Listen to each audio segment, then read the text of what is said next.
Hello, ladies and gentlemen, and welcome to this special edition of Focus on Liberia. My name is Dennis Jai, and we are broadcasting from Atlanta, Georgia. Many times we have these TV programs, and we are talking to the crowd 50, the older guys. So this time we want to hear from the young people. So I call this a fireside chat with Liberian youth. These are young people who, too, like many of us, have a perspective on what is going on in our country. So I'm delighted, I'm so happy, I'm glad to have these young people in our midst to talk to them and listen to their view. First of all, these are people that love the country, that are doing something in their little weak way to contribute to the forward march of our nation. Introducing first is an entrepreneur and aspiring philanthropist. That's Snotty Raquel Yeedia. I hope I don't butcher that name. Snotty, welcome to this fireside chat. Thank you, Mr. John. Thank you so much for having me. I'm truly grateful to God. I'm grateful for you to give us this platform to share our stories, share our passion for our country, share what we're into, and share the future vision for Liberia. Growing up, I'm from Atlanta, Georgia. I born in Jersey. So I was born in New Jersey. We moved down here when I was like 4. So Georgia claims me. So I was raised in Georgia. And I always knew growing up that I was wanted to be part of something bigger than myself. I went to school. I was privileged to have two of my parents here, came from a 2-parent home, went to school in Georgia State, went to school in Atlanta. And, all throughout school, though, growing up, I knew that I was different. I knew that I wanted to be something bigger. I knew that I wanted to always give back as, a humanitarian or something of that nature. My dad, I'm fortunate enough to be at home. I don't want you to. We got a lot for them, so just let's tease them a little bit. So don't go too far yet. Okay, got you. Yeah, don't go too far yet because we there's a lot, and our viewers can agree with me that we have something in store. These are incredible young people. We want to explore their passion for the country, what they're doing, and the road ahead. Let me welcome Eliana. Eliana also is a young Liberian, a healthcare student, also an advocate. Eliana, welcome to the show. Hi, yes, my name is Aliana Negassa. Again, thank you so much, Mr. Ja, for the opportunity. to be on this platform tonight and express my feelings and express um, the drive and determination behind being a patriot of Liberia, my parents' country. So thank you so much. Thank you. And Eliana is joining us from Georgia, but let's welcome Mr. Willie B. Tingba Jr., who is joining us from Cyprus. Willie, it's 2 a.m., it's after 2 a.m. in Cyprus, and you are still up to be with us. We are incredibly grateful that you are here. Welcome to the show. Thank you very much, Mr. John. Thank you for giving us the opportunity to share our great desire about how we all can transform Liberia through our various initiatives and young people. Thank you, and we look forward to giving our own view about this topic. Thank you. We want to welcome all our viewers from across the globe. I challenge you to share the show, invite more and more young people, older people, middle age, not so old, not so young, and let's be part of this discussion. Uh, Really, I cannot disguise my joy for changing the flavor and bringing in young people so that we can talk. This is very important, and we've been planning this in the background to make sure that we have a voice. So Snotty already started it, and let's get to know a little bit more about you. I know Willie, the digital rights advocate, would find out what that means. Right now, he's in school in Cyprus, and he's doing well. So all these things. So let's get to know you a little bit more. Let's start with Willie. Well, Willie is a Liberian youth. He grew up in Nima County, precisely days of the district, district number 9, with his grandparents, and later on he moved to Barkolleh through the help of his uncle, the late Tingba, who then served as a representative for the district. Later, when I moved to Monrovia, I attended the Family Life Mission, where they now have the Negassa Hotel, and later moved to the Vision Christian Academy in Satan.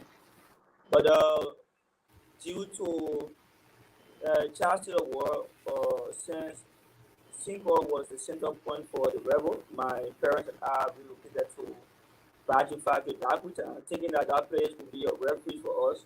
But unfortunately, that was another spot for the rebels, so we moved there.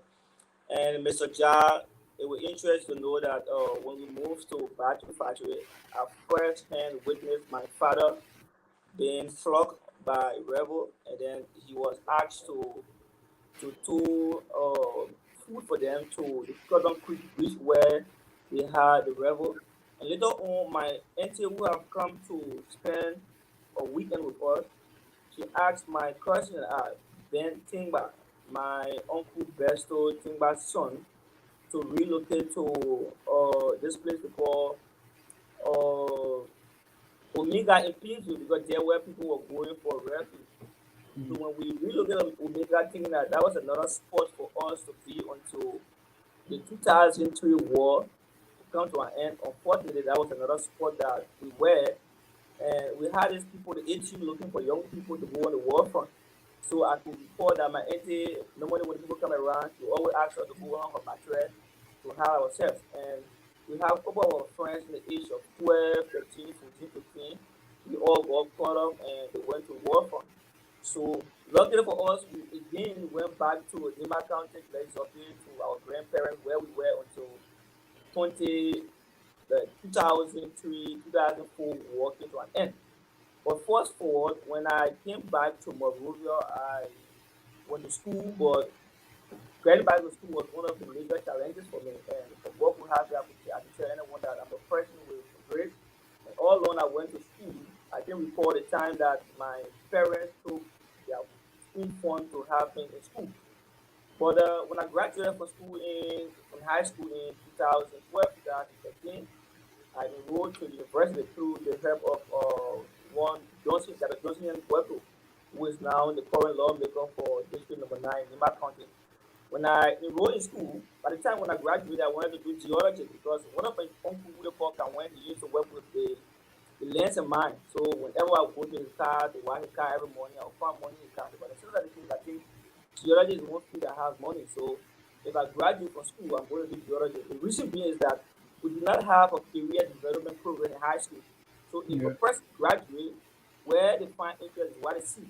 So now you find people going to, in our country, have people going to accounting because they feel that the bankers have a nurse attire. You find people going to nursing because they feel that the nurses have a nurse attire. The reason being because we do not have a career development program. So when I graduated, I said, okay, but since that's the case, I want to do geology because my uncle can win, make a lot of money from geology. But with the job, I sat the UL entrance 3 times and I failed all 3. And the university entrance makes me look like I'm not intelligent. Imagine 3 different times I failed all 3. And then I said, well, this is not the case. Let me give a try to UMU. I went and started UMU entrance first time, I passed. But when I passed the UMU entrance, what am I going to do? UMU really does not offer geology. Okay, but this is not the case. Let me go to agriculture. When I look up the form, agricultural college is in Sano County. I can struggling young man go to Sano County for schooling. I said no, but let me go and revise the curriculum and see what I can get myself into. So I had information technology as one option, I have biology and chemistry as one option, and then I have agriculture. I said, but since that's the case, I'm going for information technology. After doing my thorough research on these 3 topics, when I got into IT, it was a very strange thing for me, but I needed to read more about it and see how I can get myself involved. So what really interested me into the field was when I started my freshman year, a friend of mine who his father is in Minnesota and he has this NGO, they sent a phone for him through the Echo Bank to implement a project in Seclipay. So that phone got hacked with the full information of Mr. Waterby along the way. So they went through that process. End of the day, there was a Nigerian guy who had the entire process, the entire information about Mr. Waterby and the phone that was sent through the investigative arm of the Echo Bank branch they have around the street. The cyber criminal got hacked. I said, oh, well, since that's the case, it's a very good field to go into. So when I entered the field of IT, it was so boring to the extent that people who had that could serve as motivation for us, because people who had in the sector that could pave the way, they were not united. Young people was not united. At the time, we only had the STARS College of Science and Technology. STARS started with United Methodist University because they never had the amount of students to have accreditation. So STARS and UMU had a Lame, and then IST was one of the institutions that started with diplomat program. So when I enrolled sometime in 2014, I decided to establish an institution that would bring young people together to champion the cause for IT in Liberia. That is the Liberia Information Technology Students Union, a students organization that is devoted exclusively to the needs of technology education in Liberia. When I established that institution, we had students from various IT institutions coming together to see how best we can brainstorm and champion the cause for Liberia's development through IT. So with that, we have students now champion the cause for IT program in various institutions. We advocated for the establishment of BSc IT program in state-run university because not everyone, like the masses people, those who sell bidder, but they want their children or child to do IT program, but they cannot afford for Bluecrest University, and Bluecrest charges $1,254 month. The staff College for Science Technology charges $20 per credit hour. UMU that I graduated for charges $40 per credit hour. So the ordinary people cannot afford for their children to do IT BSc program. So the establishment of the IT institution was meant to champion the cause for IT development, like to see how best we can have a BSc degree program for the master's student in Yeedia. Today, they have IT program through our advocacy in the state-run university offering 3 specialty. One is data science, cybersecurity, and computer science. Meaning, Mr. Jack, if you have someone from Lofa County that cannot afford to pay their child tuition in Bluecrest University, they now go to State Run University. And trust me, the State Run University has some of the finest instructors within the country. Because Jack, today you have Mr. Tingba. Yes, please.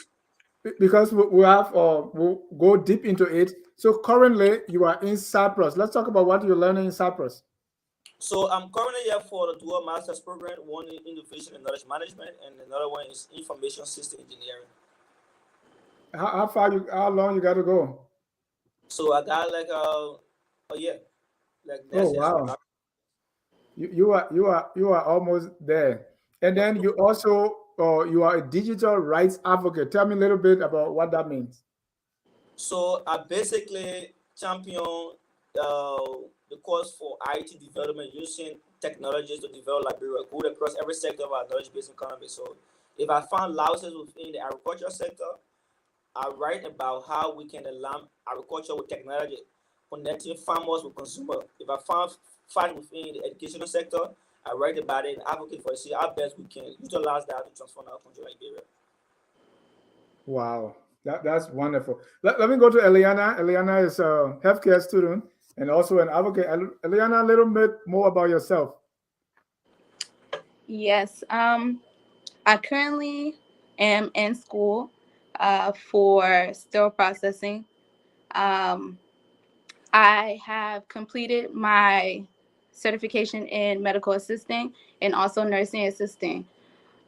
So that is where the healthcare student come from. Advocate is because I am very much involved in everything that we could do to push Liberia forward. So that is where the advocacy comes from. So yeah, that's a little bit about me.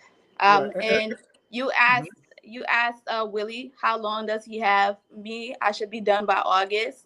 I go back and forth from the States to Liberia a lot, like every year. So every time, and I've been I told my parents this from a long time. I'm only here to do school. Once the country gets to going, then I'm going back home. And they're like, you don't know nothing about Liberia. I am in love with Liberia. So anything that I'm picking up over here is before me to go home and one day work in my country. So yeah. Wow. And you say you go back and forth to Liberia. What do you do in Liberia? I just go to visit my dad right now. My dad is he has some healthcare difficulties right now, so I just go back and forth, help my grandmother with him, and yeah, that's pretty much it. And what does that remind you? I know you went to Liberia and you saw the healthcare, and everything that you do now is how can I help? So Right. what brought you to that point? What brought me to that point is uh, firsthand, first-handedly being there and seeing things that I know from my own experience and from my experience and what I have learned here that I know are not the way things should be running in Liberia. Um, for example, medication, down to even intake, because as a CNA and a CMA, um, I'm a lot in doctor's offices and hospitals. So there's a lot that, once I got there, I was like, yeah, this shouldn't be going, this should not be happening. And especially in my country, it's a lot, it's lack, it's very much lax. No, Very much, very much, no. yeah, I just seen a lot and I was just, so a lot of things I wasn't impressed about, but I just pray that, one day that we can get some people either from different countries that where their healthcare is very um, advanced and they can come and help us. And I would like to be a part of that. Thank you. I mean, it's incredible, how young people you will leave and go to Liberia and say, there's something wrong here, and Yeah. I want to help. So every time I hear that, because it's very easy to be here, you are comfortable and say, well, in fact, I mean, what am I doing there? But always to see young people going back and say, this is my country, this is where my parents are from, and I want to be a part of the development. Snotty, let's hear from you. I know you started already. Just continue a little bit more. Yeah, I got super excited. I was jumping the gun. No. Yeah, in short summary, a little bit about me. I was born in Jersey. We moved down here when I was 4. Very fortunate to have both my parents in my life. They come from a very hardworking background. My dad, he's a humanitarian. He does a lot of work. He's built a 12 classroom school in Liberia. He wants to extend it from kindergarten to sixth grade all the way to 12th grade. So I saw that process growing up. So I had the best of both worlds. Even though we didn't have the most, we had enough, and I was very fortunate for that. And I got when I got to college, I went to Georgia State. I attended Georgia State. I studied marketing communications, and that's a whole nother piece and snippet of conversation for the next, by God's grace, episode. But in my life, I would say failing forward has ultimately got me where I am today. Because in that interim, after school, I got into the entrepreneurial world. So I started, with marketing communications. And for marketing communications after school, I pursued, because I said I wanted to pursue something bigger than me. I always had a mind, a big imagination, big drive, big ambition to dream big. And I'm a visionary. So I was like, well, why don't I create my own, company with a group of friends, business with a group of friends? So using the skills that I had from school, marketing communications, we started a creative agency, like a branding creative agency. And it was successful until it wasn't. So we were about 6, 7 months successful, and then it wasn't sustainable. We failed. But I call it failing forward because that whole process after school started my entrepreneur journey. And I learned a lot through the trials, the tribulations. I started an organization off that organization that I started in Atlanta, at GSU, after GSU, called the Aesthetic Crowd, the A Crowd. And basically, what it stands for is the appreciation of an artist, meaning all of us as individual creators of our own reality, of our own success, and an artistic movement. Because God has given each of us the capability and the ability to create our own lives, create what we want for ourselves. So, in a nutshell, we started with that, and I've been able, and I was privileged enough to meet a whole lot of entrepreneurs, met a lot of artists, big people of influence in the city in Atlanta, because Atlanta is the hub for entertainment, sports. We're the Black Mecca when it comes down to entrepreneurship and business. So it's a melting pot. So I learned a little bit from each sector, and then combined to do my own thing. Ultimately, after the creative agency, I actually started an organization of that creative agency in Liberia. Again, of course, it was successful until it wasn't. And but I've built a lot of strong foundations, and I was able to connect with a lot of people back home, and that I think that's what actually piqued my interest in calling to actually help specifically our youth and our millennials in the way that I could when it comes down to learning what I had and attaining that knowledge here and spreading that knowledge through personal development, through entrepreneurship. I got my feet wet in real estate. Currently, right now, I would say that I'm a facilitator for investors who want to source funds and acquire loans for the project funding. So that in itself has been a huge experience on which I will share more in detail later on. But, so it's a plethora of everything from real estate, from the creative side, creative marketing communication side of real estate, to actually learning what the private sector looks like and how investors acquire, capital for the projects and everything. And all of those skills, ultimately led me to where I am now. So it's a blessing. And I plan by God's grace to acquiring these skills and learning and taking these skills to Liberia. So Thank you. Thank you. And by the way, D. Benedict Bestman Barkolleh is another part of the panelists who should be joining us in Liberia. It looks like he's having some trouble joining us, but hopefully, Snotty can work with him in the background to join. These are all Liberians. He's living in Liberia. Willie is in Cyprus. Snotty and Eliana are in Atlanta, the metro Atlanta area, that is Georgia. So again, I'm so excited, and you never see me. Okay, then here comes Benedict. All right, Benedict, can you hear us? Hello? Hello, Benedict. How are you?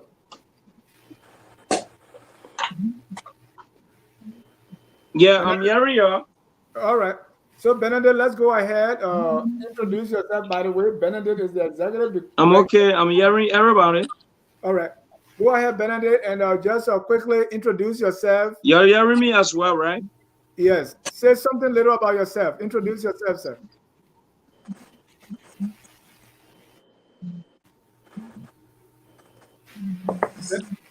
Benedict, can you hear me?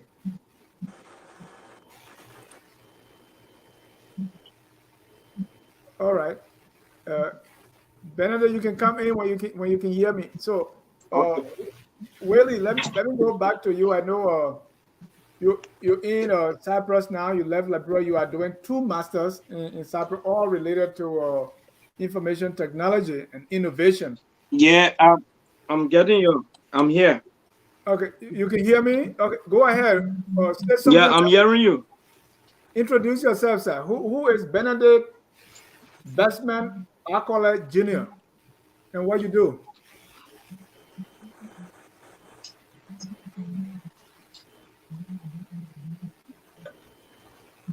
Willie, you got to help with the IT over there. All right, he's still having some problem. So Willie, why is it you are studying and definitely it looks like you're going to go back, right? Yes, of course. Why is that urge? Why you decide that, okay, let me learn this thing and go back to my country and help? Why?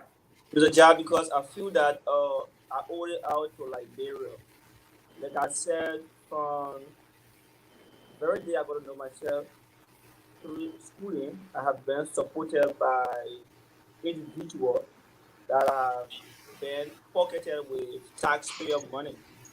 Like through my high school study, I was supported by this lady called Rose Tracker. She then used to be the deputy director for administration at the LMP. And then after I graduated, I also got supported by another person that is seeking taxpayer money, that is Dr. Johnson and Weco.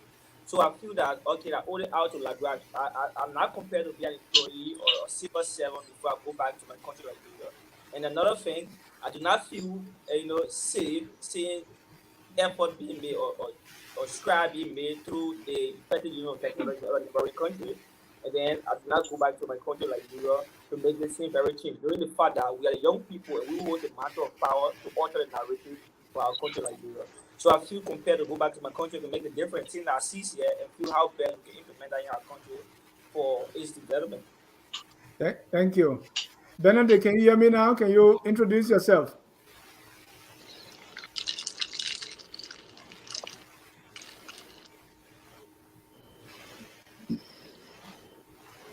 Benedict?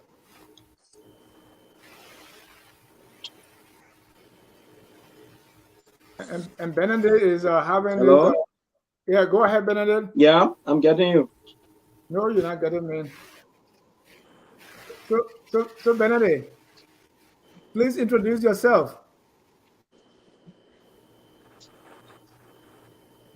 Yeah, the network is the cracking, right? I have to stop at another place to get a light so I can continue because I'm only halfway myself. So, I'm T. Benedict Bestman Barkolleh Jr. I'm Executive Director of the Liberian Prior International. I'm a humanitarian and human rights advocate. Good. So what does your organization do?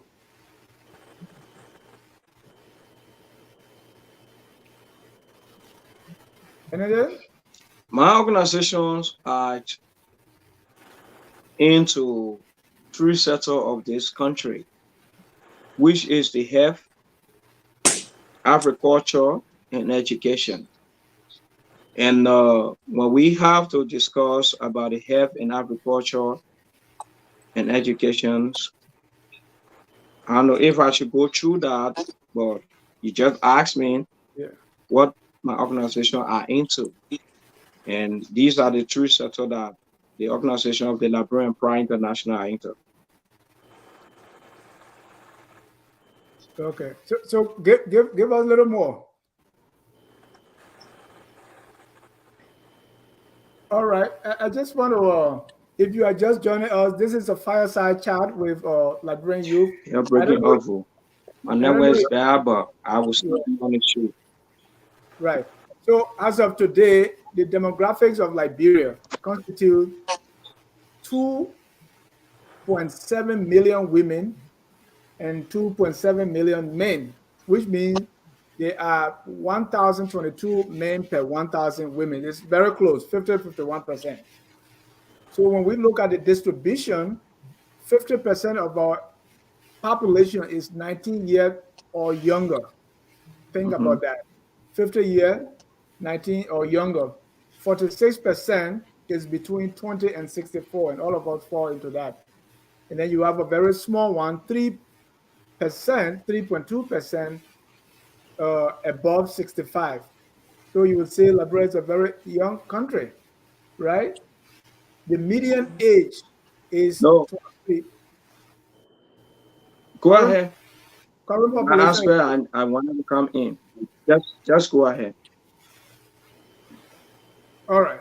So it is very important that the young people that make up majority of our population, we talk to them and hear their perspective. First of all, what are they doing? It's very easy to sit in where we are in our respective places and see maybe the young people dancing and singing behind politicians, and you think everybody is thinking that way.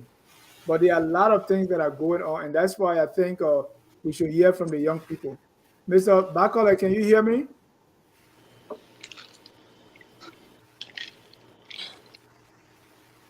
I'm hearing you. Don't matter.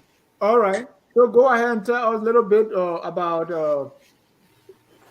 the three things you talk about: the health, the education, what you do there. And first, let's know what is happening in those areas and what intervention or what are you doing to help. All right. The very first thing I would say, the populations of this entire country, which is my motherland, I do respect it and I cherish it a lot. It's my homeland. Whenever I go out, I come in. This is the place I will always stay. The population into this country, the census was run, and the 100% report of the census never came out. We all expected. It was erroneous. That's one thing I would tell the Liberian people that listen to me in the diaspora, in Liberia. This is the fact. Even those that work to do the census of this entire country, 100% was not paid, and up to present they are not paid yet. Mhm. So we, as leaders, are useful leaders because we are discussing youth on this program today on the platform, Yeah. right? I can say what the National Election Commission put out and the latest put out to do the census, right? Because they are intertwined. They both settle, they are intertwined. What they came up with was wrong and is erroneous and it's not even serving the Liberian people. As for me, I'm on the show today, I was not counted. Mhm. So the entire youth body, that was the question. The useful body of these nations have significant informations and informations that will be able to help the country to grow to the next level. So I was pause that side, and you asked me to explain the health, education, and agriculture about my organization. The Yeah. Liberian Proud International operate in three sectors: the health, education, and agriculture.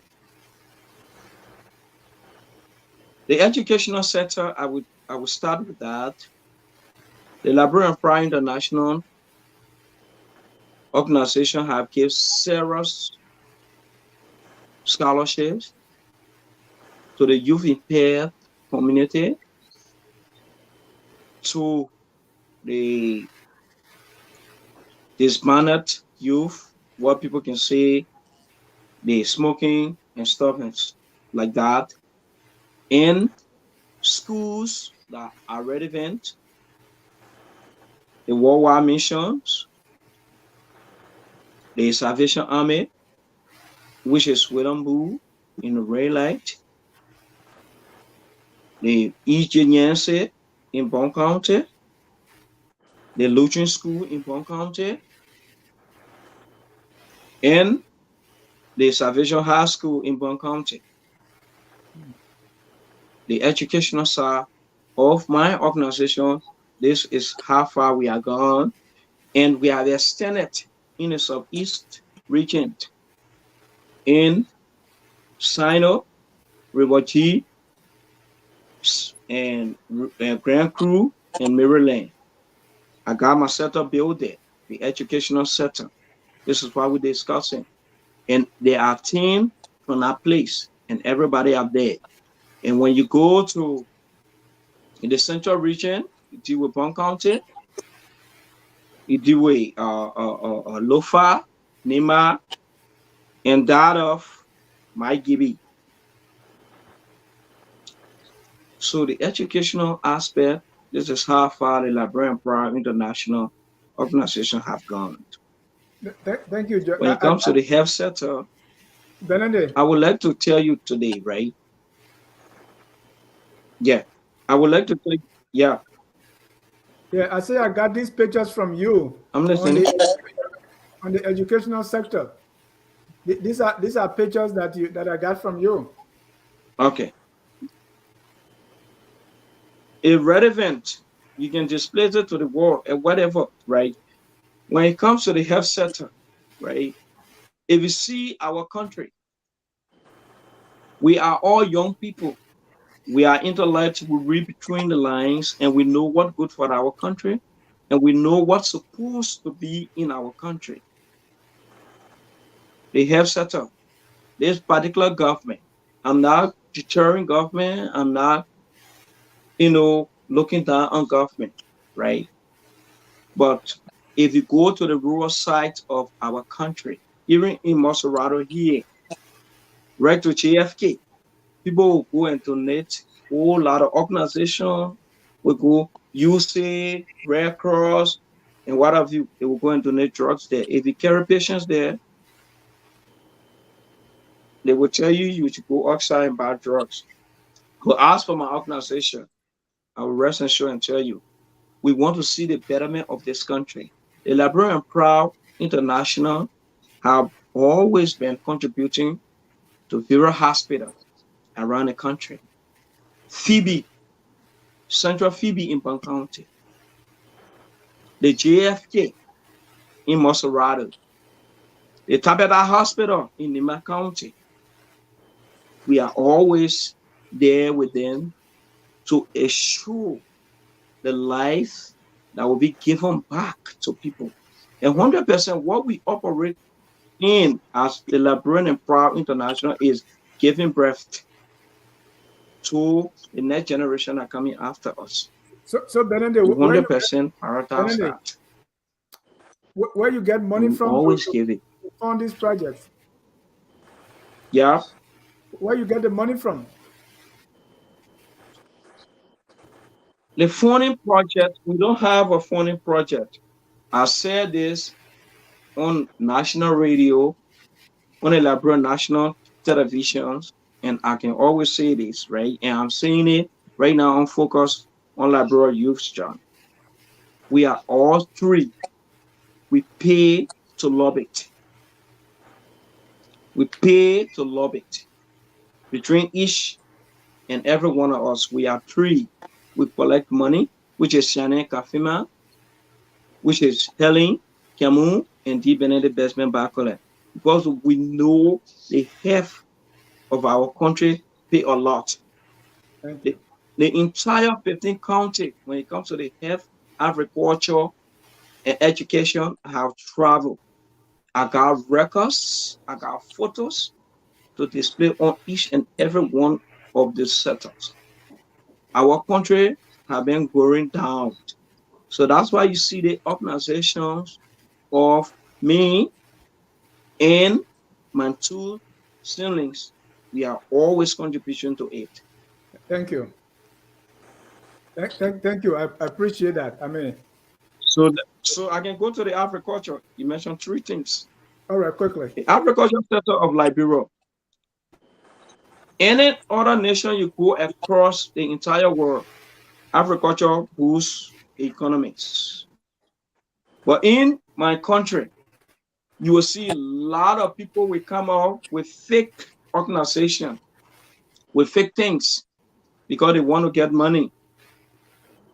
But when it comes to the agricultural sector of this country, we have to put our hard work, our strategy. What all we are going to the University of Liberia, AMECA, the Blue Cross University, Zion, and whatever university discussing right here. We have done our study there. But what are those things we are applying before we go to government? And government is there. The money can come. Our last week, or week before last, a budget was signed through USAID at $1.2 or $1.3 million to help agriculture staff. But with that money go to the local agriculture sectors that are in Barkolleh, that are in Lofa, that are in Butuo, in Tingba, in the region, no, it won't go there. Because they are seeking reliable infrastructure into the agriculture sector. Like for example, if you happen to go and see media agriculture sector, they are already been developed, right? You go and see the pig farm of the Inact project, they are already developed. Those people will receive the money because they got settled, have been built into the institution. It's wrong. That will not help us build the agriculture sector in Liberia. Thank you. We are discussing how Liberia should grow. Yeah. As for me, I'm a youth that go directly to what is realistic to build our country. And we appreciate that. But this is how our countries go. But as for the Liberian Pride International, I've been in Nima, I've been in Grand Yeedia, I've been in River G, I've been in River Cell, I've been in Grand Basso, I've been in Lofa, I've been in Bon County, I've been in Nima. And all those counties gave me land to do my agriculture sector. And what I'm doing right now is that cassava, next is the corn. Now we can be able to help the Liberian community and develop this food 100% that will be able to contribute to the food sector in this country. Everybody live on rights. Liberia produces no. Thank you. Okay. Thank you. And we'll talk more on this. It's very, very important, and I really appreciate and thank you for the work that you're doing. Proud of you. You know, anytime you see young people who see the need and they move into to make a difference, that's what our country needs. So let's go to you know, I was putting up the statistics like you have a lot of young people in the country. You know, 46% between 20 and 64. That's huge. So the population is very vibrant. So let's start with what you really think about Liberia. And I'm asking this question because a young person in locally in Georgia were discussing, and he said, "Oh, Mr. Ja, what do you really think about the country? Do you think we'll get better?" Because there are some people who say, "Oh, since 1847, the country has been bad." Some people say, "Well, the country is better now than before," and all that. So I want to get your perspective when you really think Liberia, everything that is going on, and Benedict is there, Mr. Tingba has been there, he's just out of that. I want to hear your perspective on what is going on in Liberia. What you think? Okay. And let me start with Willie, who is in Cyprus. What do you think of Liberia? And that question is broad, but just tell me what's your perspective on everything that is going on in Liberia, being it the economy, it can be politics, against education, whatever. For me, I think Liberia has made significant strides since the end of the civil war in 2003. And but yet still the country faces a lot of challenges. And these challenges they go across every sector of our knowledge-based economy. So we shouldn't leave one out. If you go to the educational sector, there is a factor that lies in there. The agricultural sector that Benedict even spoke of, there's a factor that lies there. But back again, like you give us statistics here, that given the fact that young people are vast majority in the country, so I do strongly believe that we young people, we we can alter the narrative by tackling each of these sectors, right? If each of us find ourselves in each sector, we can make significant strides within this various sector and make Liberia a country that we want to have ourselves in. Listen to me, Liberia is going down the line every day because you have a society that is highly populated with influence through politics. You have more young people. There is no professional anymore in Liberia. You find the high majority of the young people they are all politicians because people they find mentorship in. They are people that they are directing them strictly to politics. We do not have Oh, Willie, say that again. I think that's a very profound yes, statement.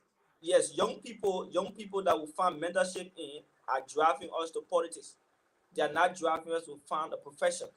Because we do not have like an institution like the Ministry of Youth and Sport should have a space or a program wherein young people can be independent, where young people can innovate their ideas. You now have Benedict that is doing extremely well there. Benedict has a burning desire to provide solutions to these three sectors he spoke of.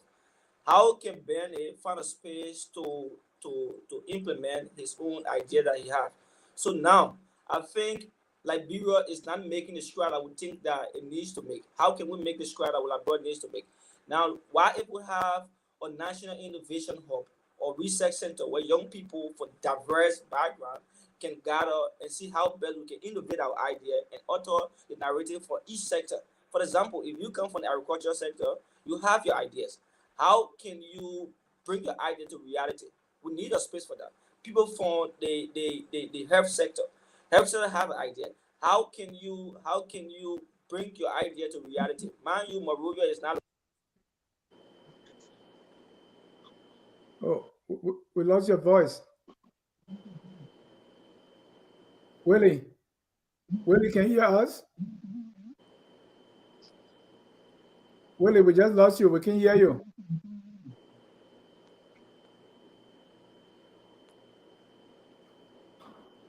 Right, we can hear you. We just lost your voice. Oh my God. But let me go to Eliana while we tend to fix that. Eliana, I know it's a broad question, but what you really think of Liberia? I feel like I think of Liberia as home. So I would want everything to be where it should be. And like I said before, I came home, and it's not just in the health sector. It's just everywhere. You know, when you just in a environment where you already know how things should be, and then you come back and you see how things are in your home country. It's automatically red flags. You see red flags, red flags. So when I think about Liberia, I'm very passionate about Liberia, and like I said, I want it to be where, just like Ghana, a lot of people are going to Ghana, and they're just amazed by everything that is going on, and especially Black Americans, they're coming back to Africa and they're starting to experience Africa. So I just want Liberia to be one of those countries where a lot of people can come back and they can live in. It could be a natural and comfortable place for them. So that's how I feel about Liberia. That's what I think of Liberia. I think Liberia has a lot of things it needs to be doing. It needs done, should I say? And yeah. That's how I feel about Liberia. Yeah. Sorry about And, and, and why, and background noise is okay. That's a home television. And why you think things are the way they are? Like you said, there's problem in almost every area. Why you think that is the case? because of a lot of it's not being paid attention to. It's not being paid attention to. Like Willie was saying, the youth. A lot of the youth see politics and politicians as somewhere they should be going because that is where everybody is at least getting some type of income and life is better for them. And that's not the end all say all. It's different. There's different sectors in which you can go into. So that is one thing. I feel like I said, it's not being paid attention to. You have politicians that say, "Oh, we're gonna do this for a healthcare sector. We're gonna do this, and we're opening up a new hospital." But yet, our people can't afford to go to the hospital.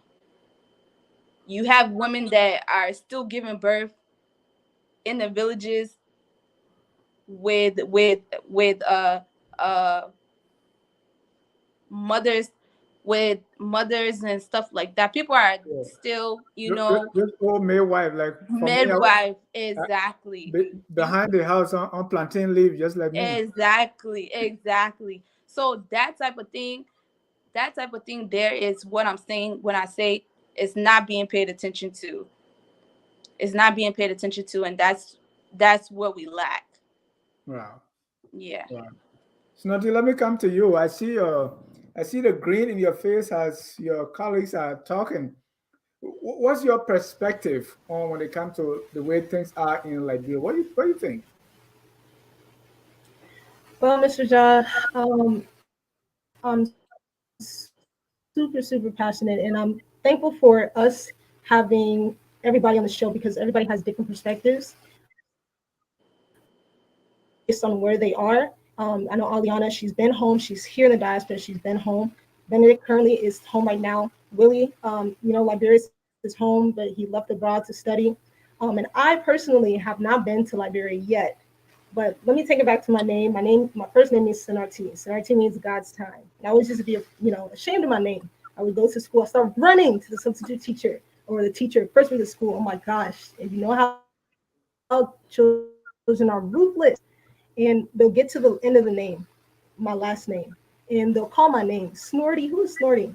But I say that to say I embraced my name. I embraced my culture because Snarty means God's time. And there's a time for everything. And I truly believe before October hits, I'm definitely going to be on grounds in Liberia. Liberia has so much potential, so much potential. Let me stop you. I know you got more to talk about. Has someone who was born here, never been to Liberia, what is keeping you so connected to Liberia? Why can't you just stay here, enjoy? Why you want to go to a place where things are just difficult? What is that glue? I think it's a calling, and you either have it in you or you're not really interested. But at the same time, those people in the diaspora, like you, they may not know and be educated enough to know what Liberia was previously. I know my parents always say, oh, the good days, the normal days. So it's like that culture, that culture, because Africa and Liberia, just they have negative connotations and negative meanings attached to it. Some people hear that and they don't want to go back home because they hear what's going on. They hear the national security threats. They hear about the senseless killings. They hear about how the country, nothing's going forth and nothing is working. They hear about these things, the misappropriation of budgets, people not getting paid, healthcare system failing. There's something in every sector, and it's all connected. And I feel like because every sector is interconnected, it serves as a domino effect. When one's going good, that puts a lean and a strain on another sector. So just by hearing that, it's just like, oh, I want nothing to do with that country. The country is frustrating. And then, you know, you hear some of your parents or your family members hear about the country, and it's just like, why would I attach myself? Why would I even go back? But for me, I would say it's different. It's almost like a calling. Maybe because I grew up something within me. I always knew that I wanted to be a part of something. Snatty, there's a delay in your connection. I don't know what is causing that, but your connection is not optimal. Oh, sorry. Let's see. Can Yeah. you hear me? Can you see me? Yeah, we can see you, we can hear you. Sometimes there is a delay, but go ahead. Yeah, sorry. Um, but yeah, I always knew I wanted to do something bigger, and each sector depends on each other. You know, um, it's just a sense of new leadership that will actually take us to the next level. And us being youth is something different about this election. It's something different about this year and this point of time where we are right now, because Liberia is at a crossroad. It's very important that everybody has a hands-on approach. It's also very important that we here as leaders and as youth are the determinant factors to get out and share that awareness with our fellow brothers and sisters. You know, I share the pains, even though I may not go through what, you know, my brothers and sisters are experiencing, my family back home is experiencing, but you hear these things and you have that sense of empathy. You know, so I feel like I'm called and almost led to do something from that humanitarian perspective in my own way. And the ways that we can is just to get involved and spread that awareness and create that sense of urgency. You know, it's all about urgency right now. You know, and I feel like I'm not going to get deep into it, but this current government is failing our youth. If the youth is 60% and accounts for over 60% of the population, why are there not budgets being appropriated for our youth, for our education systems? You know, the literacy rate within Liberia is not where it needs to be. Soccer, arts, and entertainment, we're a very skilled, smart set of people, especially with our youth and millennials. But there's no budget allocated enough for our youth millennials. And that serves as a domino effect in each sector. Thank you. Thank you. Let me come to you or Benedict. I know when you were talking, you talk about all the areas and like things are really bad, right? The three areas you work in: agriculture, education, and healthcare. Things are not what they need to be, right? But in spite of that, what is it that gives you the hope to continue, Benedict?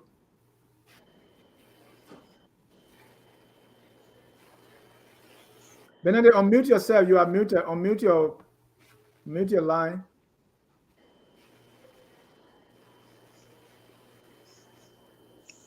All right, go ahead. Oh no, you muted again. Okay, you Right. getting me right? Right. What gives you hope?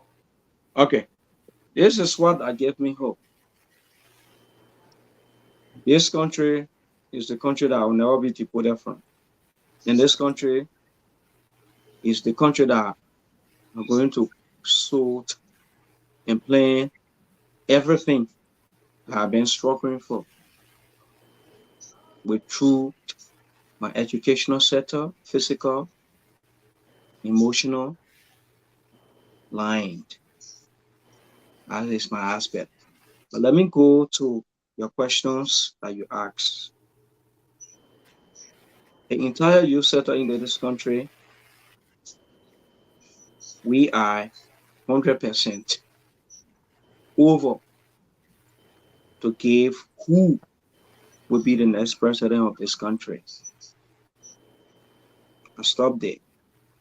When it comes to the health sector, the current government have not been realistic to give to the youth. Because when I mention the health sector, I mention youth that work within the health sector, youth that did their diploma, their certificate into the health sector. There's no job having put there for them. Only a few people, right? They go back to the educational sector. There was a lot of microfilm computers that were brought into this country. For the 419 issue, they said instructor were going way to Sanoye, to Bobostan, to teach those children that are in public school. But right now, everyone sit right in Monrovia here. What the educational level they are sharing with the kids is wrong. I go back to the agricultural sector, including the agricultural sector and the business sector, because the current government mentioned it. Liberians will not be spectator in their own country, including the agriculture sector, where the agriculture sector have been built. I can say these things, right? Go right now, walk. If you come to Liberia, now I can tell people, don't call somebody that will tell you, give me $500, $600, so I can go and do awareness for health sector. Come. Or even people that you trust physically. Raya Bapul, they pay the Emory Health Center there. The Emory Health Clinic is being built there. But when I go there, I will still to be better in a hammer and bring them to private hospital to give birth. And sometimes they give birth on the road when I'm there. They have to put lockway around. They will give birth. So, where am I? As a youth of this country, where am I? I'm not a political being. Let me get it straight tonight. Let me tell you, I'm not interested in politics. I'm from the business side. I'm from the corporate side. But if I'm coming into politics, right, it'll be a different thing. We are youth that have gotten their certificates. You know how many youth, only 500,000, let me say 5,000 first-time voters I got on me that are doing nursing, and people that came to me that have done nursing in a rural hospital that will issue diplomas, that will issue certificates that are now working. But you have to take somebody because that party line and bring them into the government sector to work. JFK number 1. Redemption number 2. Top of that hospital. I've been there. We should not build a country on a sentiment level. Liberians need better. We should give them the better. And we are the youth. I'm not lying to you. I will advocate. I will give my advocacy's effort.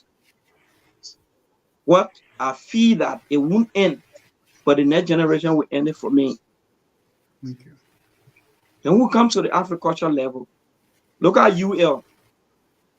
Look at people that graduated at one time from the agricultural sector. Where they are going. Young folks graduated. I attended the graduation ceremony. Where they are hailing? Nowhere. Why the company that are here to create job facility for them? Am I mute or you hearing me? We hear you. Okay. We're all quiet now listening to you. Where they are going? Nowhere. People will BSc from the agriculture department. Where they are going? Nowhere. Right. No sector have been created. No NGO coming. Because you know what? Government have taken everything and pocket it for themselves. Let's get to the educational sector. Look at all the schools in Monserrate. I will start with Monserrate. People will say the government pay wire school fees and what wire fees rather for students. Because that was the level of English that he used, wire school fees. So I won't go with that. He paid the wire fees with people, right? He paid with it people. I can say he paid with those people, and majority was not paid the wire center. Because number one, that coaching. 2, that 2. 3, that built 2 which he running to River Cell. Mange is running to my Giddy. Coach stay as a city mayor. He just came from Israel. Is this the kind of environment we want for our country? No. Look at the children. Right in Maserati here. The Liberian Pride International Organization pay 25 students' fees.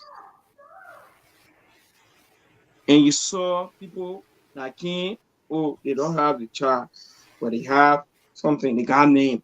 They took that fees, they ate it. The next fees were paid directly to the school.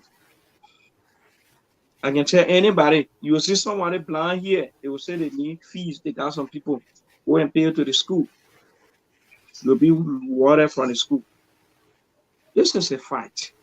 You will see just a 17 or 18-year-old girl, you made them teacher of the year. Well, you got someone that been teaching since 50 to 75 years ago. Because somebody came and raised awareness for COVID-19 through yourself, because of your girlfriend, it won't work. Yep. I don't buy and blow on things. I'm go straight. I can see that.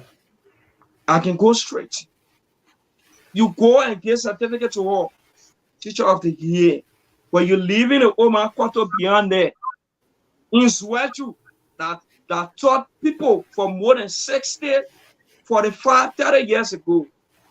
But you just came and gave a word to somebody that 18, 17 years old.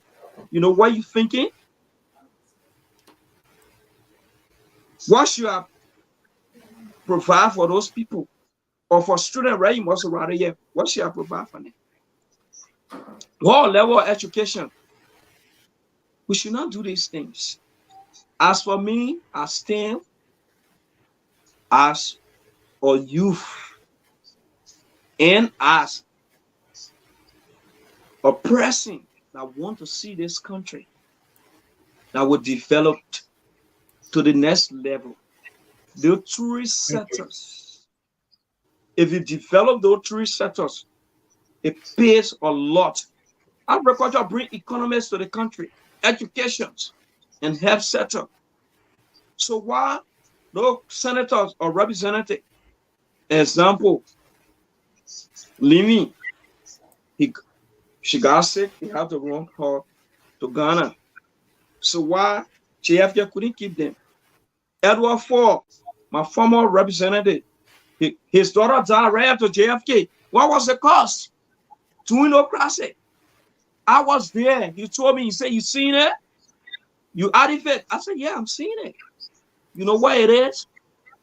It scares people. Where are we heading to? These are what we're supposed to put in place as a youth. Liberian. 100% appreciate my sisters, my brother that have left this country to study abroad. But my belief was that I should remain right in Africa here and study. And I will remain in Africa here, I will study. I'm not going up there because the Europeans are not better than me. The Americans are not better than me. It comes to pen and paper work, I do it better than everyone of them. The English language will be different. But we stay together, you're nothing, you're zero to me. I provided you. Liberia is what we need. Africa, I will stay right here. I will study Rwanda. I will study you in Kigali. I will study South Africa. I want to see the best of my country, which is Liberia. I will be here. Again, in 1960, you see people running from all around the continent of Africa to come and study into the University of Liberia. You know why it is? It provides good education. Let us stay and support our country. I won't come to one representative to support them because I want to study abroad. I can do such. Thank you, Benedict. This is how this country runs. Our youth are dying. I'm not done yet, right? Our youth are dying. Yeah, I want to give other people a chance. You We'll, see we'll that, come. you know, We'll no, come back.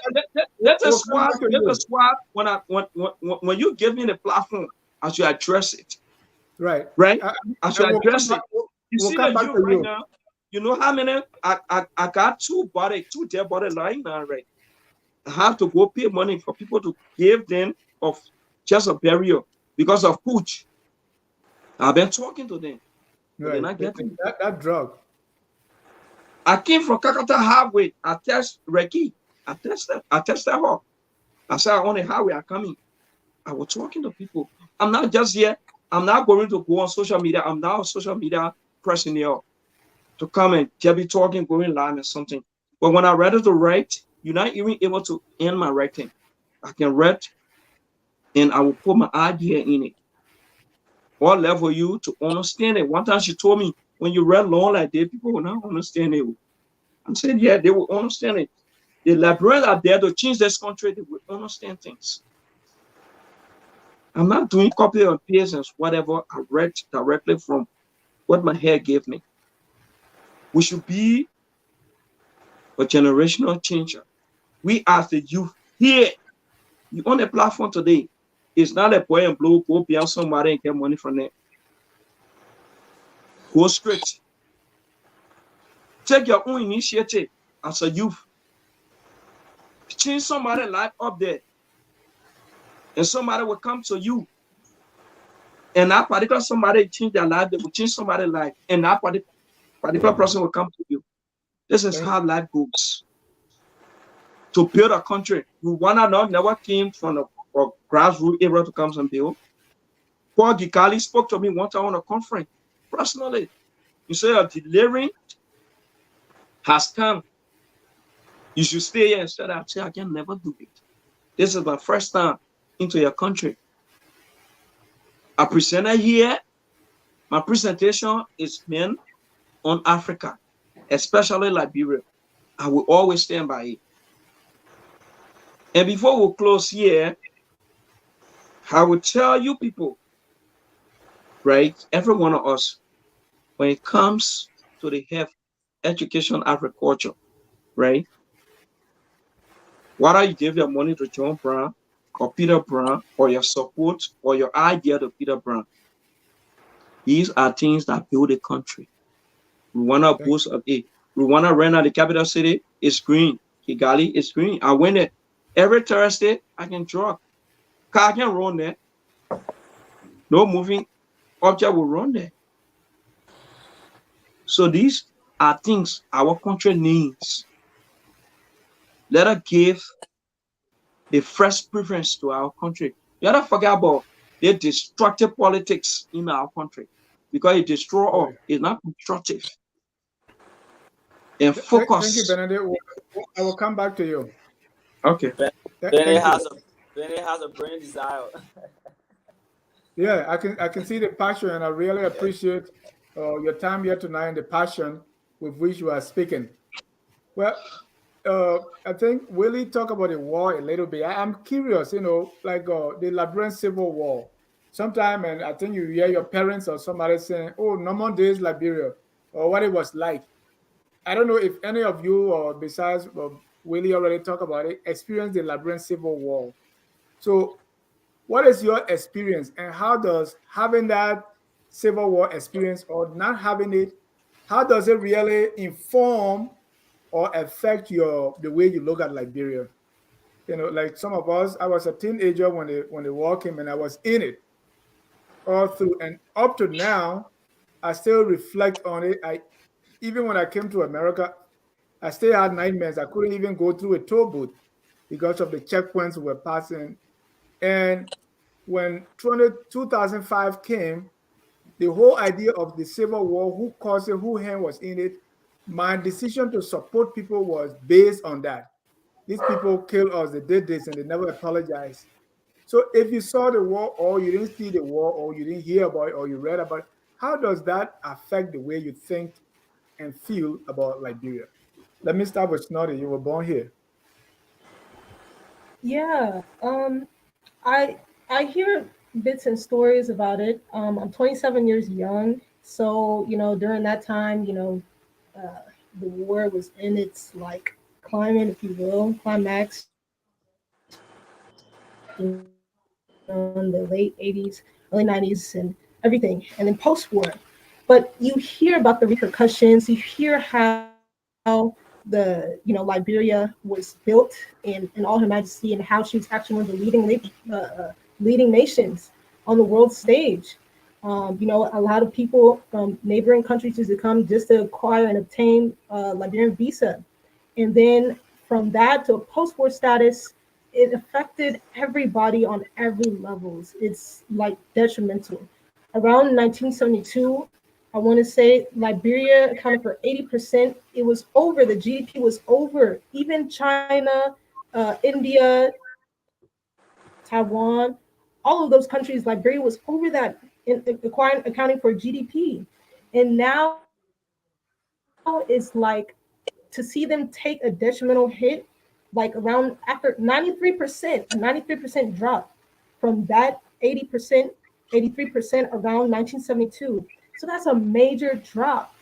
You see from a holistic view and approach, and from the observations, you see, already got it now. You see people's mental, their physical, emotional traumas. You know, you see this. These are things that you cannot not bear witness. You know what I mean? Like even if I'm here, those things it had like a domino effect, and it had repercussions. It still echoes. Our children, some of the children now that we call disenchanted youth, they were child soldiers. Their parents were child soldiers fighting in the war. So it's like the women were, sexual abused, raped. Is this some of this? Is this so inhumane? What our people actually went through, and they're still going through. And you see some of the things, you can't necessarily blame somebody when they don't know, or they've been in an environment all their life and they grew up in it.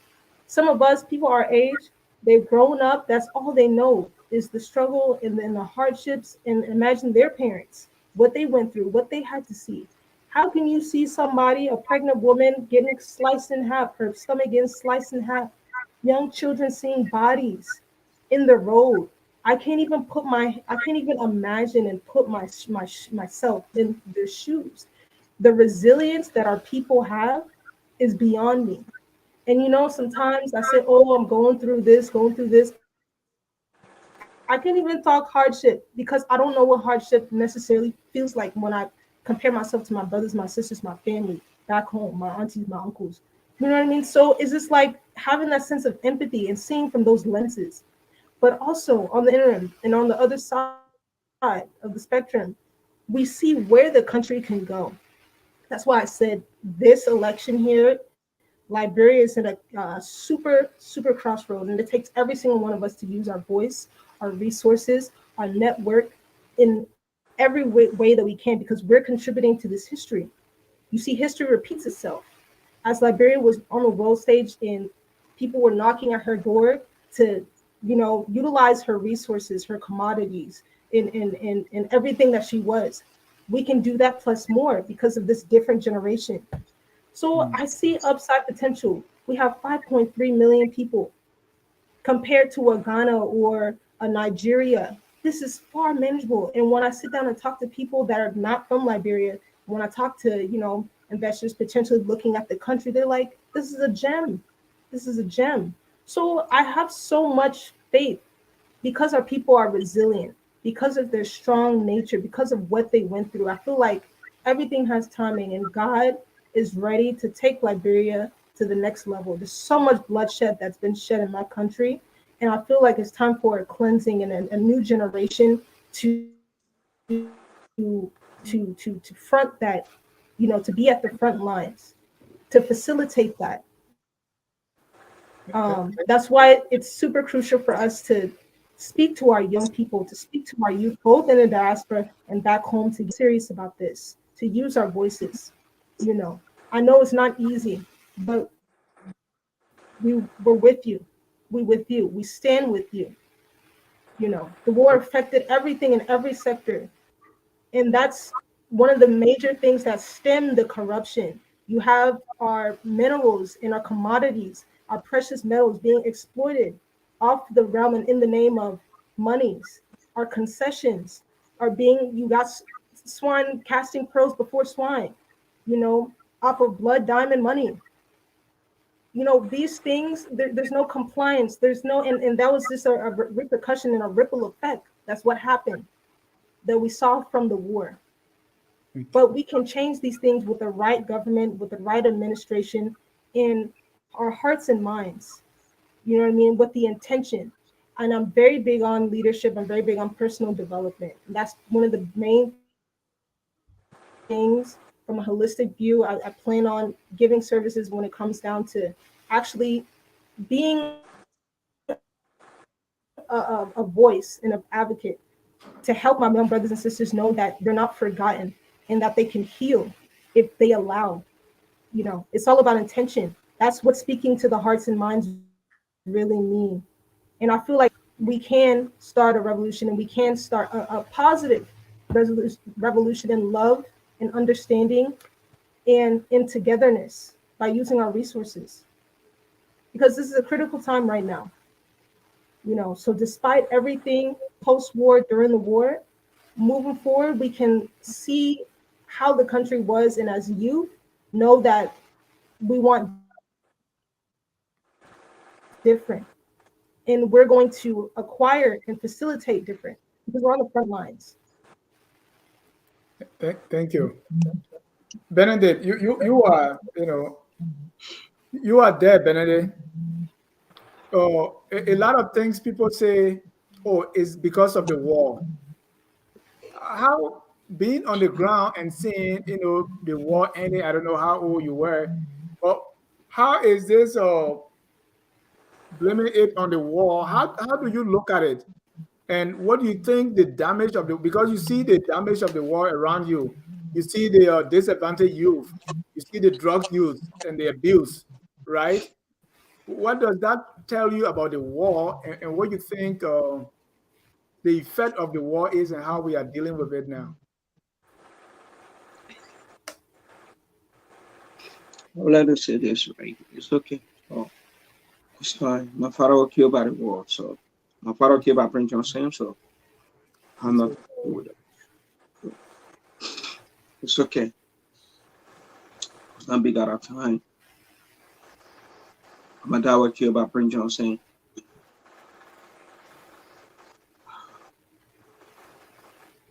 It's okay. I'm so sorry.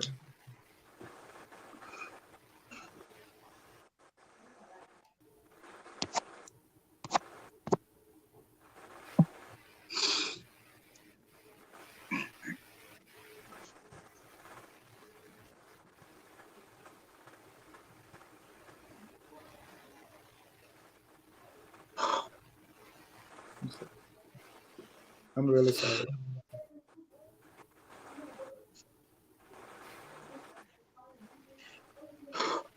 Okay. How to continue the show is now. Yeah. Let's take some time. We share similar experience, Benedict. I always like to mention that I too, my father was killed by the LPC rebel of George Bulley, and so that, you know, give you different perspective. Or Willie, you know, the war, you know, sometimes they say, well, you know, we came from war. Sometimes people threaten, they say, hey, you know, the war. Just getting that little bit of the war experience, how does that impact you then, and then how you look at the country today? I think if we continue to flourish on the path of the experience of war, we will not forge ahead as a nation, because the war was done 14 years ago, if not 15 years, and then the Eritrean Salib regime came and made some significant strides in terms of economy and infrastructure, right? And that should serve as the foundation. Let's It's look okay. at This is the Rwanda. show. Rwanda I'm had done, right? It's fine. Hold on, Willie. And Benedict, just take a moment, Benedict. Just take a moment. I'm very sorry. Just take a moment. It's okay to cry. It's okay. It's done. I'm fine. I'm just okay with it. Thank you. She mentioned a civil crisis, right? My father. Yes. It's okay. My father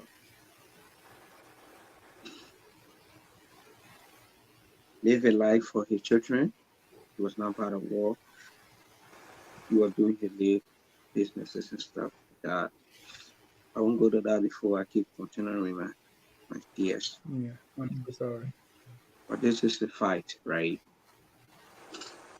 You always drag my mind back and shed tears. But this is a fight.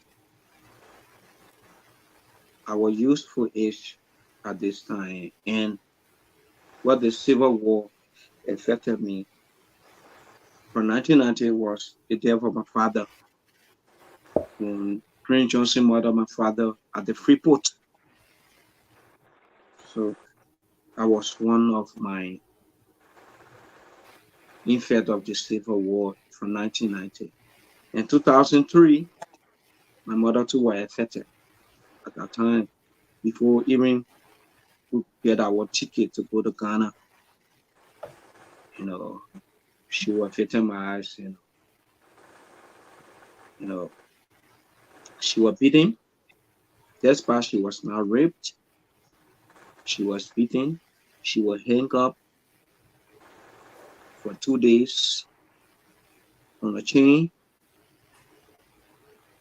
and having to starve her on her both legs, her thigh,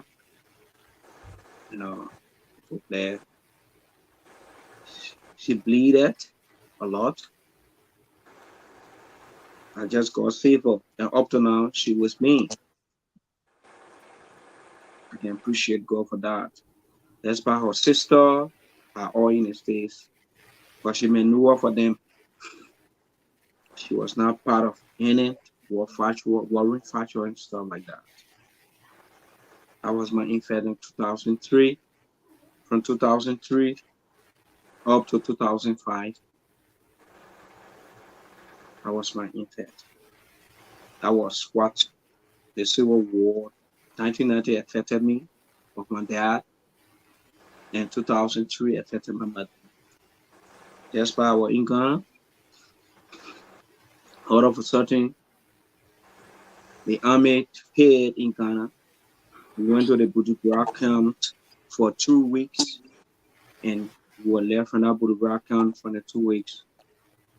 And we were able to be in a specific home because in our Budugura camp, every day, not less than 2, 5, 10 bodies will come from that place of the Liberians. If Ghanaians are listening to me today, they should get it straight. They said, we are went there and gave food to the refugee. But Liberian died on our camp for no reason, because of they going to eat cassava leaf and potato green because the Ghanaian passing those leaves. They were harmful. And all those stuff saw it.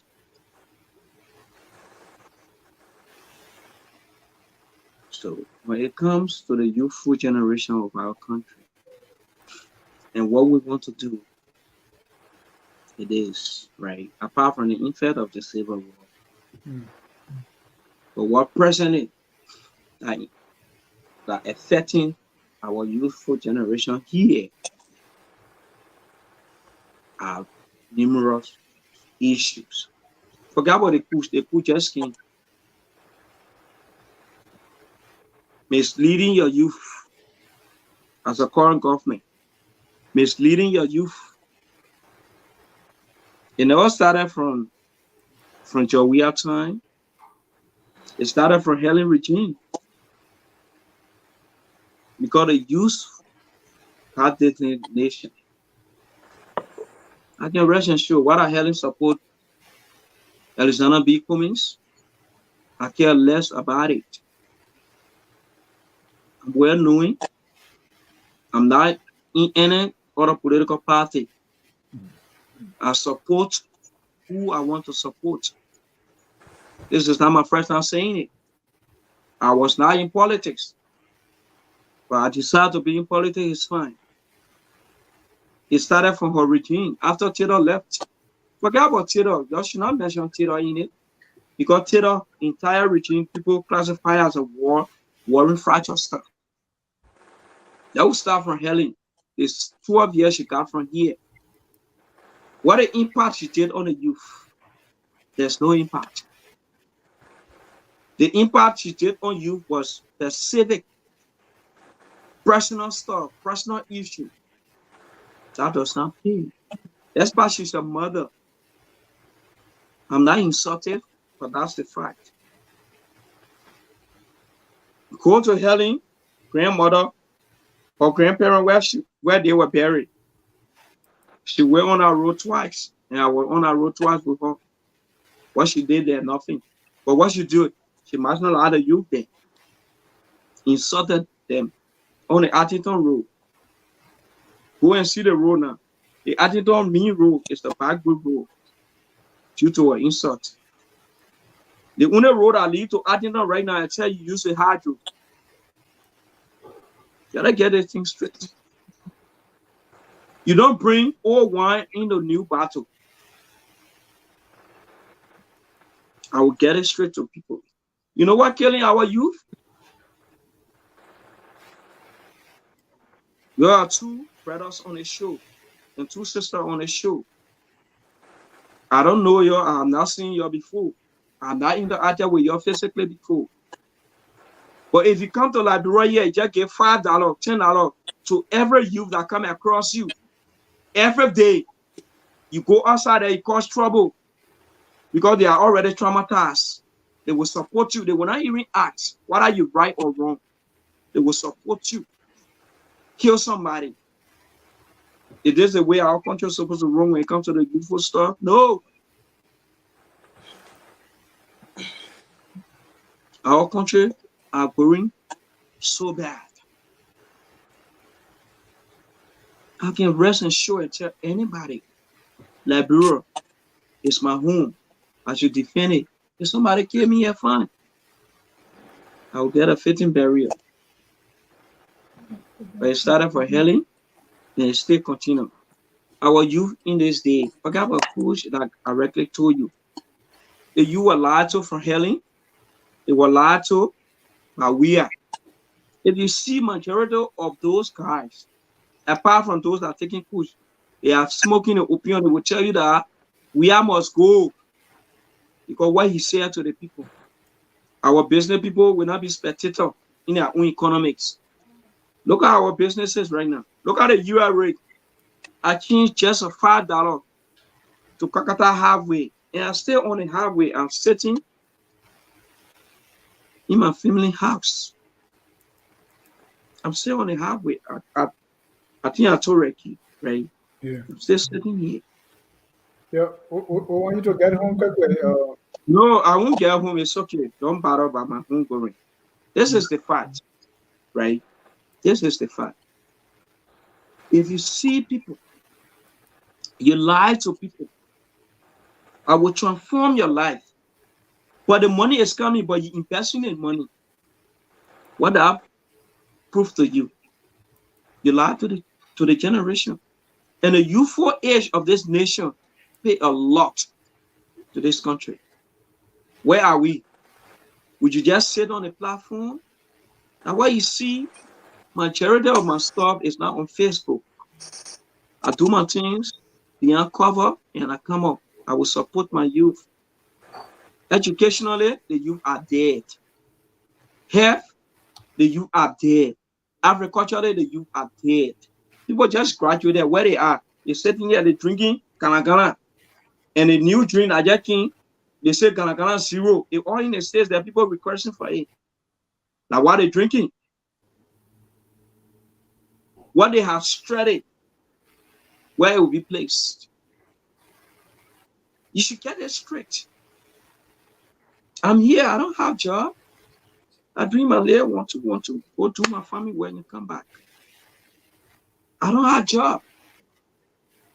That's why I have decided to quit and to not put myself to politics. Because in the entire country, where you can come and get money, now politics. If you go be representative, you get 15,000 every month, get allowance, get gas and stuff, will make you a rich person. But that's not what will give the country the economic status. Where you are today, living in a country that was well labor after Abraham Lincoln days, and we live by that status. America, yeah, America, yeah. They still continue those stuff. But where we are, in Liberia here, they say Liberia calling about America. No, but the ACS, few group of hair slaves in here. For this particular nation, Jawia is not here right now in Guinea-Bissau. Because you know what? He got nothing to think of. Because the particular youth will still voting again for the next term. This is what makes our election more difficult and complicated. Because people, when we sit here with all our archaeologists, ideas are putting on foot, will be a weeks. You see someone leaving from CDC going to the ANC, leaving from the ANC going to the United Party. We are opposition to continue the youth legacy? No, we are not. We are youthful generation. I'm not discussing about myself, but my daughter and my daughter own a child or children that will come after her. I'm already in my age. I'm not youth. I'm 28 years old now. I'm always past. We should get everything straight. We should build Liberia. Thank you. I'm not talking about women abroad or seeking, traveling abroad to go somewhere else. No. For the benefit of my country. I do all these things because of my country. Let me rest and tell you guys, this show, it should not stop here. We should continue it. That we share things with people. Right. Yeah, I mean, here I share things with you on the show. Mm-hmm. To give stuff to Phoebe Hospital, I just deliver the things to Phoebe Hospital. Nobody gave me money for that. Right. No, I'm just saying something. Because right. You know what? People will go to that place, they will cut people less. So JFK, they started here. Somebody now agree to call their alert. Use that useful in society to come. Because they have one or two motorboat accidents, you call their less. They die instantly. Then they say someone approved. When you go ask for the approved document, there's no document provided. This show got a lot for me. Because when I'm ready to go, I will go beyond. And we'll be glad to continue and have you back. Thank you, Benedict. Benedict. I trust you. Yeah. That's You gotta get it straight. Liberia is not for you and I, it's for the entire generation. Yeah. Just by my father being dead, right? When Johnson Day is stopped 1990. It's okay. My mother told me. And I saw the photo. Right after he came, my father, the high kid dog. Slaughter dog. Cutting your ear and something. No, these are things I don't even. I got 100% clip, relevant clip to it. My mother was 100% insured and kept all those stuff for me to look at them. See what my life is like? So if I having to come and retrospect on this thing to pay back, you know what it will be? You know. It'll be a weeks. Even the told Junior, I called him, I told him, I said nothing will satisfy you. They say your father don't have grade. Fine. Go. Now I saw him, went to Joshua, TB Joshua church. And when Prince Johnson knew that he was going to TB Joshua church, that's how he went there. Because in a church, confirmed to apologize to the board. You know why it is? You gotta leave these things. You gotta take that bro as a heart. Yeah. We have no country like Liberia. You were born here. You got opportunity. You travel. The opportunity is not like traveling to somebody else's country, but what you left back, nothing. You have so many Liberians that are up there, like in Europe, like in America, what they left here. They don't even have a 15 house here, but they down there. They come here on a December season. They will do a car racing all to the place. I want to told them, you useful person. You come here, enjoy yourself, fine. Go and sit down one area. Nobody can stop the social life of any individual. Thank you, Benedict. But this country is country that we should take a heart. Yeah, definitely. And I like these things. I'm not going and blowing on these things. I will always want to be on national TV to express myself wherever is having to take me. I'm not bad down to anybody. Yeah. I'm not. And you should continue to I hope the video you can share it everywhere in which. We will, definitely. And we're going to have more of these. This is just day one. This is the beginning. And I see more young people are even saying, I want to come. I want to talk something. So this is open for all the young people so that we can discuss these things. So I know our time is fast spent. Let me come to the, we talked a lot. How do we move forward and what role should the youth play in moving Liberia forward? I know you all have bright ideas. So let me start with Eliana. So what can we do now? Because we have all the good things, the bad things about Liberia and the good ones. What should be the role of the youth to have the kind of country that we all want and pray for and hope for and deserve? Yeah, so as of right now, we see that the elections is coming. Things that the youth want and the vision that they see, they should stand behind it 110%. Between the candidates that we have right now, everybody needs to do their research as the youth. You know that you want more for your life. You have an art within yourself that you know that you want to showcase. You know you have a passion in a career that you want to showcase and you want to live in. I need you to pay attention to what is about to happen in front of your eyes. As the youth, we need to pay attention to who is running right now. Not because someone can give you a t-shirt, not because someone can give you $25 to wear berets, or whatever you call it. Not because they can give you $25 for you and your family to eat. Even $100 for you to eat for the week, for your family to eat for a month. I need you guys to pay attention. What is to come in the long run, in the long run of this thing, the longevity. I need you to pay attention. Benedict talked on very strong, very, very, very, very strong topics. There's things that he has seen on ground. There's things that we have seen coming home. The youth here in the States have a lot of passion about what we want for the youth in Liberia. We want more, we want better. So right now, we just need to pay attention to the election and have be very educated on what is going on, because that is our future. That is our future. Everyone else has had a chance, but we see that a lot of it was what people will say here, we were suckered. We were suckered. So this time, pay attention. So that's it, Mr. Ja. That's what I feel like will help this coming this coming youth and for them to excel.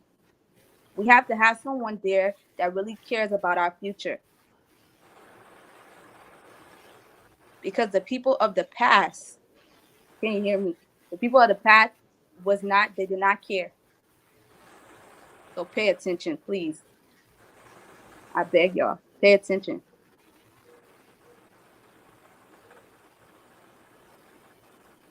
Thank you. And if you are watching or want to join quickly, you just call the number on your screen so you can give your comments or questions. We have 15 minutes to close, so quickly you can do that. Willie, how do you think we can move forward? What's the role the youth can play to get Liberia where you think or where we all believe we should be? I I think what we as young people should do is to identify a particular role to play. You cannot find individual finding themselves in every sector. You know, so every young person in Liberia should identify a particular problem and provide a mitigating strategy to that problem. But for Liberia, it's difficult, Mr. John, because the issue of poverty is one of the major things in Liberia. I do not blame the young people in Liberia. I would not blame the young people moving from one political institution to another political institution because they want to survive. They want to survive. But until then, there should be a poverty mitigating strategy be put into place. When that has been done, where you have job opportunity, a young man can provide for themselves, it will interest you to know that a young person cannot survive on $5 a day in Liberia, $5.96. Not even mention about $3.96. So why do you expect that to be done? So we need that to be done. An environment should be provided for young people. So in order to alter the narrative, the people one that I think has the willpower to now serve as motivation to the young people. Because that's my area, I'm a digital right advocate. Let's see what happened now in our social media space across Liberia. Every now and then you have known video coming out on the social media platform, Facebook. How can we provide a mitigation strategy? We need a cyber security policy and strategy. When that has been done, trust me, you now have an individual waking up once some morning writing about Mr. Jad on social media, Facebook. If I wouldn't be thinking I woke up once some morning and write about Mr. Jad on social media, Facebook, Mr. Jad can use that against me to the court. You getting me? We need a cyber security policy and strategy, Mr. Jad.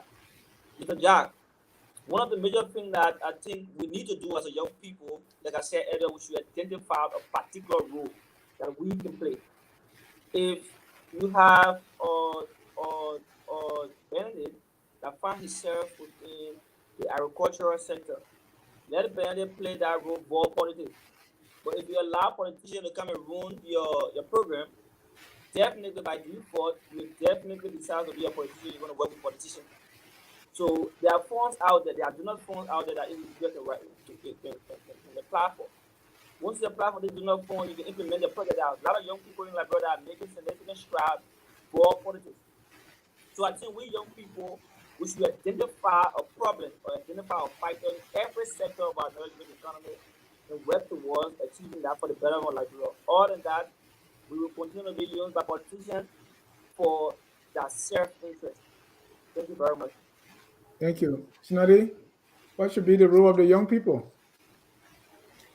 Yeah, Mr. John. I actually want to speak to our young people right now, both in the diaspora and here. Okay. Y'all, politics affects everything. Don't feel because you're young that you cannot get involved in the littlest ways. The littlest ways that we can get involved here.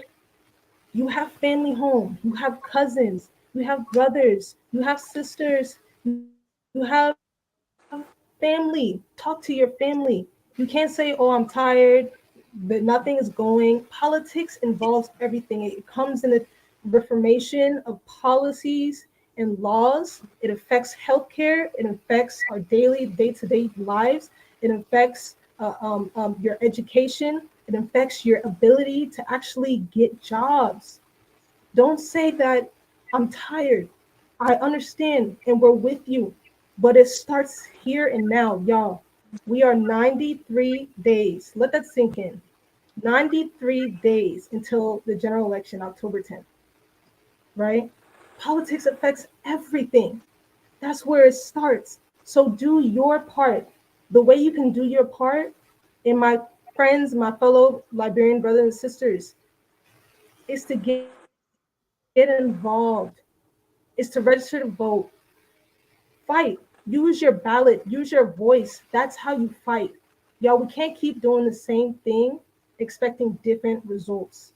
That's how we'll be able to actually use our voices and our talents and what we have in each sector. That's how we'll be able to take off and grow our economy as young people, because we're powerful, we're skillful, and we are here with you guys and we stand with you guys. But we can only do so much if you don't take the chance to use your voice in your fight and vote.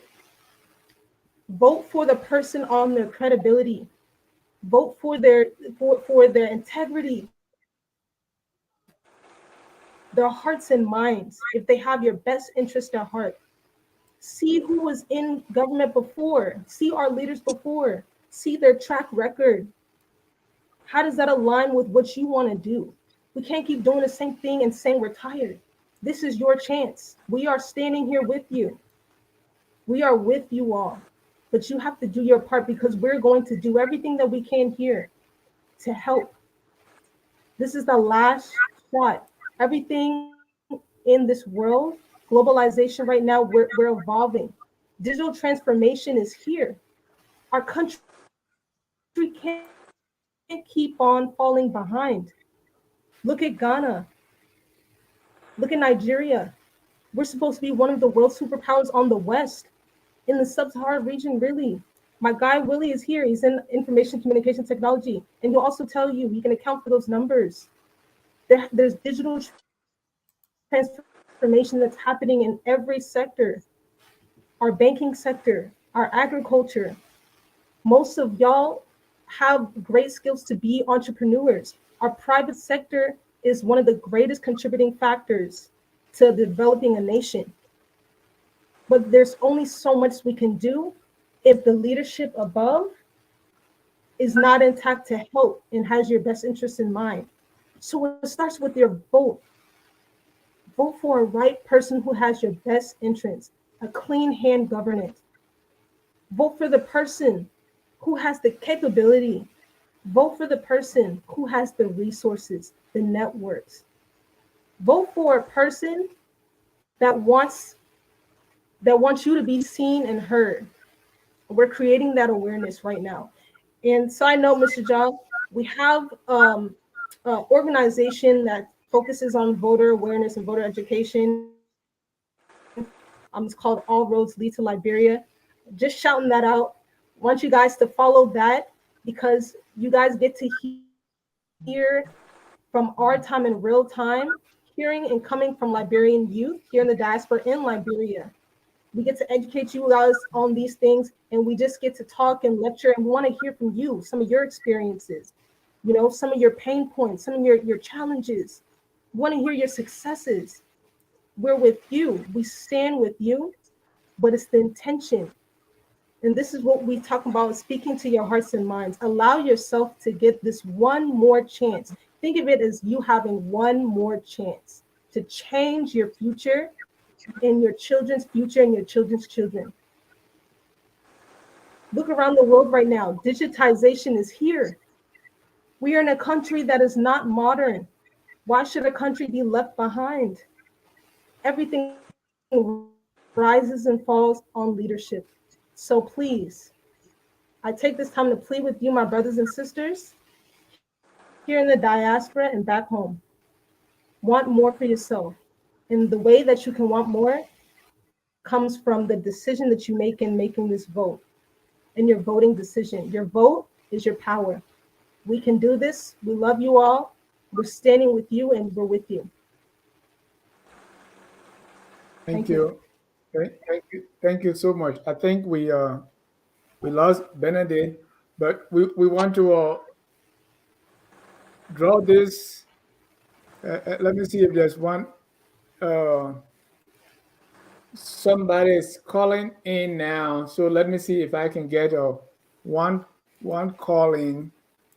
Um, so while I get the caller, I just want to hear your perspective on. I think the show is a good show today, and we talk how what you hope to see going forward, and let's with 30 seconds each, and what you want to tell the young people and not so young, not so old people watching us. Why I take a call. Go ahead. Let's start with Willie. Yes, so I think what I have to tell the young people is that technology is here to stay. Liberia and Liberian cannot escape from it. We must get used to it. Meaning, we should place in the right mechanism to see how best we can utilize technology to go across every sector. And also, one major thing is that the Monrovia is not Liberia. We should see how best we can decentralize most of the IT activity across Liberia. Because if we are to call for a new Liberia, we cannot say we want a new Liberian asset of technology. So I think we should have this thing put in place for the development of Liberia. Like the Rwanda we brag about today, Rwanda didn't get transformed through the traditional way of doing things. Rwanda got transformed through the emergence of information communication technology. So I think we should first build a mindset, a transformation mindset of our technology and see how best we can have that be integrated into every sector of our knowledge-based economy. Thank you very much for the job. But also, it will interest you to know that I've read 90% of those who wanted to be president of Liberia manifesto, and none of them have anything to do about technology. It was just sometimes, last week, one of them, I read their introductory manifesto audio on LinkedIn, and then he and I had to argue back and forth, calling for a new Liberia. Where you want to have a new Liberia in the 21st century without the involvement of information communication in the manifesto? So we had to argue back and forth about it. So I think one thing we need to do is to have the issue of IT being integrated. Yes, now we have biometric voting system. Biometric voting system being introduced to Liberia, and the issue of the e-legacy rate is very high. And then also we do not have a policy or strategy that's going to govern that. If, God forbid, excuse, if we happen to have data breaches with our data policy in Liberia, what if we have to explain data Right. breaches without Just hold your thought there, Willie. Let me bring in our caller here. We have one caller. Caller, please mute what you are using to watch us, and then tell us your name and where you're calling from. I'm Ezekiel MC Grigre calling from Pennsylvania. Actually, I want to appreciate you guys for this platform. I'm a young medical student in the U.S. at Wahoo University. I'm trying to become a medical laboratory scientist. Ezekiel, can you raise the volume a little bit? Yeah, you guys getting me now? Okay, go ahead, sir. Yeah. Mr. Jha, I just want to appreciate you guys for this platform. For me, I'm a young medical student in the U.S. I've been wishing for this type of opportunity to actually see a lot that is on my mind.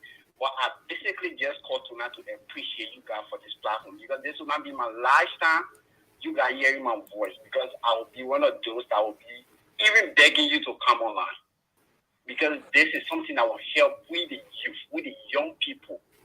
Because Liberia is all that we have. We can even chase the world. We can run as fast we think we can. Liberia is all that we have. We will still come back. If we can make Liberia a better place, now we are going to change it all. Joe Bagala, all of our chasing. No, we the young people have to change Liberia. Thank you. So I actually appreciate you guys for this platform, to be honest. I just called to give you guys an appreciation. Honestly. Thank you so much, Ezekiel. And definitely we'll keep in touch. All right. Snatty will reach out to you. All right, sir. Thank you so much. Thank you. Thank you. Well, Anthony Gay, I thought you said you were calling, but I think we have a good show tonight, and we want to draw down the curtains. So for 30 seconds each, I just want to get your closing comments, and then we'll close. Real quick, Thank you so much, Mr. John, again for giving us this platform as youth, as millennials. I'm truly grateful, and this the beginning of something very big. Will influence others to come on because I'm sure they have their stories, they have their ideas, they have things on their hearts that they want to get out. I see a new horizon for our country. I see a new horizon and new beginnings for our youth.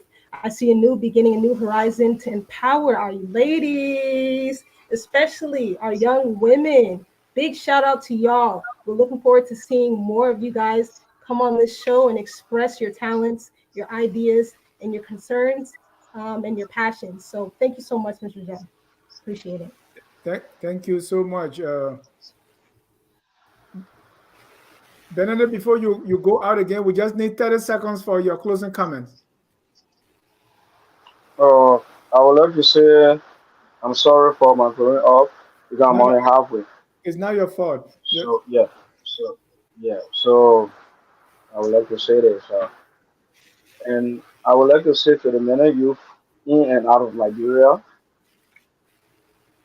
we have to make our voices to be heard because the change that we need to come from us. We have to make our decisions. We have to put every sector into place with our lay certificates, our diplomas, and our credential as large that we have. That Yeah, will prove people wrong and like bro, youth, nothing can come from them. Even when you do a civil engineer, engineering courses and stuff, you can't be a bridge here. You can't be a student. That will get them wrong. yeah, I like What that. it is that yeah. What it is that we as a youth we have to come together for our voices to be here. And especially to my entire people that listen to me through the audio because they read to me through my line. I would like to say 100% women hooped and 100% appreciated. With all women, we are not going to be sitting here today. So, Ma and the rest of the women that listen to me, I say bravo. Our changes is right in our palm. We have to contribute towards it.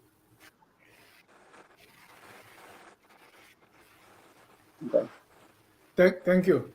Willie, you're closing 30 seconds. Mr. John, thank you very much for the opportunity given us to share our perspective on Liberia and what we hope to see for Liberia. I think we are young people who hold the mantle of Okay, come power. here a little bit. Let me just cut you off with it. A minute. Hold on, don't cut in. Let him finish, Benedict. Yes, so Okay, okay. if we the Liberia want to see a lot within our hand, a lot within the decision we made. If we compromise the future of Liberia for our today's own interest, then that means that our own unborn children are going to live with that. So if our forefathers or our parents made mistake then, we should be the one to right that wrong. So we are young people who have a matter of power to order this narrative. So Mr. Ja, thank you very much for the opportunity and we look forward to initiate like this that we speak to young people. There are people out there in Liberia that want to hear this. There are people there in America that want to hear this. There are young people across the world, Liberian across the world, that want to hear this, but they do not have the opportunity to have this being heard. So thank you, and we look forward to most of this initiative. We appreciate it. Thank you. Benedict, you say you want to chime in again? Go ahead. Yeah, 30 I seconds. wanted to say something right there. Yeah, I just wanted to say something.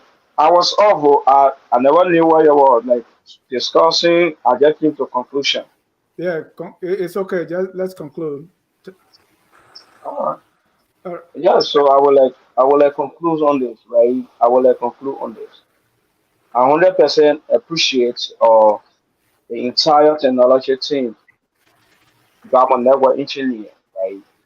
I have been establishing around the capital city, which is Monrovia, and they just carried our name in Pocahontas County to educate our young folks are coming after all. They are all part of our youthful generations. Liberia, 100%, right? have to learn from what has happened from the past. But we are not going to right the people wrong to our right, but we are going to take the generations that will bring 100% changes personally from the 21st century, from this 21st century upward. I would like to say the old mat, you sit on the old mat and apply the new mat, but this old mat have killed us from 1847 up to 1980, up to 2003. They have killed the Liberian people.